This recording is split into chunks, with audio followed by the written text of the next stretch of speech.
Hi friends, আসসালামু আলাইকুম। W3 soft এবং রুহুল একাডেমির পক্ষ থেকে সবাইকে শুভেচ্ছা জানাই। আমি রুহুল আমিন।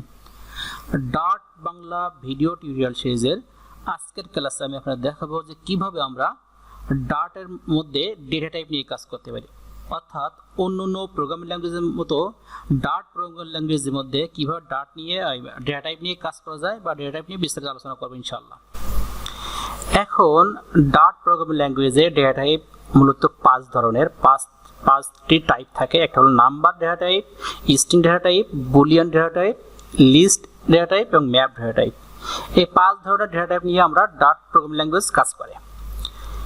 সেক্ষেত্রে আমরা দেখব প্রথম number data type. Number data type হতে দুইটা আছে, ইন্টিজার এবং ডাবল। আমরা প্রোগ্রাম যদি করে এইভাবে যদি আমরা দেখি যে একটা দিলাম ইন্টিজার int, এখন আমরা যখন ভেরিয়েবল ডিক্লেয়ার করি তখন আমরা দুইভাবে করতে পারি, একটা সেফটি ওয়েতে একটা নন সেফটি ওয়েতে। সেফটি ওয়েটা হলো এরকম, আমরা var দিতে পারি, var দিয়ে দিলাম নাম্বার 1 ইকুয়াল টু 10। এটা হলো নন সেফটি ওয়ে, কারণ নাম্বার এটা কি নাম্বার একটা ইন্টিজার ভ্যালু। সুতরাং এর আগে আমরা কি দিতাম, যদি সেফটি ওয়ে করতাম সেক্ষেত্রে বলতাম যে int, এটা সেফটি ওয়ে। তাহলে আমরা সেফটি নন সেফটি দুইটা ইউজ করতে পারি। তাই আমি এখানে দিলাম সেফটি ওয়েতে কি যে নাম 1 ইকুয়াল টু 10। এখন যদি আমি প্রিন্ট করি তাহলে এই নাম 1টা প্রিন্ট করি তাহলে একটা আউটপুট দেখতে পাবো।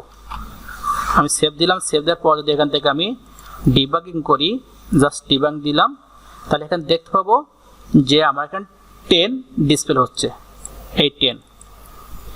এখন যদি আমরা এইভাবে করি যে নাম 1 ইকুয়াল 10 দিলাম, এটা হলো ইন্টিজার ভ্যালু অর্থাৎ পূর্ণ সংখ্যা, যে সংখ্যা কোনো ফ্র্যাকচুয়েশন নেই। 10, 11, 12 এরকম পূর্ণ সংখ্যাগুলো বলা হয় ইন্টিজার ভ্যালু।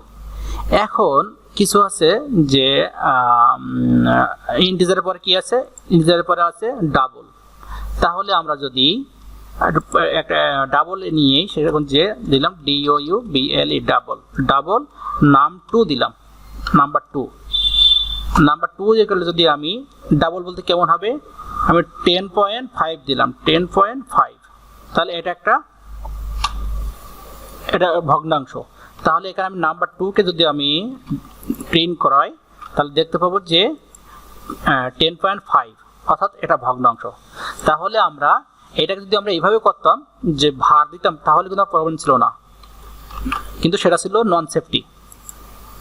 দেখেন এখানে কিন্তু কোনো রেজাল্টে কোনো সমস্যা নেই, রেজাল্ট সেম থাকবে, কিন্তু ডেটা টাইপ হলো নন সেফটি ডেটা টাইপ। তাহলে আমরা সেফটি নন সেফটি ওয়েতে আমরা কাজ করতে পারি, ডাবল। হ্যাঁ, তাহলে এটা হলো ইন্টিজার ভ্যালু বা পূর্ণ সংখ্যা, আর 10.5 এটা ভগ্নাংশ ভ্যালু, এটাকে ডাবল সংখ্যা বলা হয়। এই দুই নাম্বারের ভিতরে এই দুই ধরনের ডেটা টাইপ ডট কাজ করে। 2 নম্বর ডেটা টাইপ হচ্ছে স্ট্রিং ডেটা টাইপ, অর্থাৎ স্ট্রিং ডেটা টাইপ বলতে আমরা যে কোনো ধরনের টাইপ বলতে পারি, লেখা প্যারাগ্রাফ বলতে পারি, লেখা বলতে সংখ্যা বলতে পারি। এটা হলো স্ট্রিং। সে এমনটা হতে পারে যে একটা অ্যাড্রেসটা একটা স্ট্রিং ডেটা টাইপ। তো কীভাবে সেটা দেখি, যে আমরা যদি এইভাবে কাজ করি যে এখানে আমরা প্রোগ্রাম করি যে স্ট্রিং, সে আমি দিলাম সেফটি দিয়ে হবে স্ট্রিং, STRING, স্ট্রিং দিলাম নেম। এখন নেমের ভিতরে এই সিনট্যাক্সটা এরকম, যদি আমরা স্ট্রিং ডেটা লিখতে চাই তাহলে অবশ্যই আমাকে সিঙ্গেল কমা কোটেশন অথবা ডাবল কমা কোটেশন ইউজ করতে হবে, এটা অথবা ডাবল কমা কোটেশন ইউজ করতে, এটা সিনট্যাক্স এইটাই। এবার দিলাম যে বাংলাদেশ বা দিলাম রুহুল একাডেমি।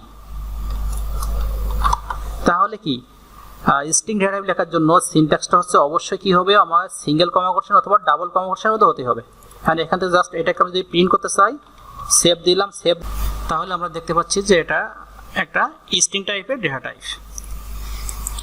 এর ভিতরে স্ট্রিংয়ের ভিতরে আমরা এর ভিতরে যদি সংখ্যাও দেই তাহলে সেটাকে কাউন্ট হবে। সে এখানে দিলাম আমি 1 2 3 বা এরকম দিলাম, তাহলে যদি এটাও দেই তাহলে সেটা কাউন্ট হবে, অবশ্যই স্ট্রিং এর কাউন্ট হবে, কারণ কি দুই সাইডে আমার কোটেশন আছে, কমা কোটেশন আছে।